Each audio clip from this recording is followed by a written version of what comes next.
নওগাঁর রানীনগর থানা পুলিশ অভিযান চালিয়ে সাজাপ্রাপ্ত 5 জন সহ মোট 9 জনকে আটক করেছে।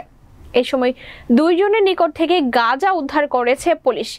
আটককৃতদের সোমবার আদালতে সোপর্দ করা হয়েছে। বিস্তারিত দেখুন নওগাঁর রানীনগর প্রতিনিধি কাজী আনিসুর রহমানের প্রতিবেদনে।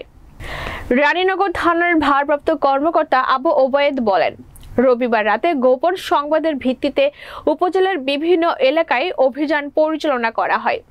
অভিযানে উপজেলার ধনপাড়া গ্রামের আব্দুল হালিম, নজরুল ইসলাম, আব্দুর রশিদ, চরকানাই গ্রামের ছামেনা বিবি ও তেবাড়িয়া গ্রামের আব্দুর রাজ্জাককে আটক করা হয়। আটককৃতরা প্রত্যেকেই পৃথক পৃথক মামলায় 6 মাসের কারাদণ্ডপ্রাপ্ত পলাতক আসামি ছিলেন। একই রাতে নিয়মিত মামলায় পারইল গ্রামের সিদ্দিকুর রহমান ও সাব্বির হোসেনকে আটক করা হয়। এছাড়া রবিবার রাতে উপজেলার কয়াকুঞ্চি ভেটুরিয়া পাড়া গ্রামের মমিন ওরফে জহুরুলকে 40 গ্রাম গাঁজা ও গোনা পশ্চিম পাড়া গ্রামের ফরিদ উদ্দিনকে 50 গ্রাম গাঁজা সহ আটক করা হয়।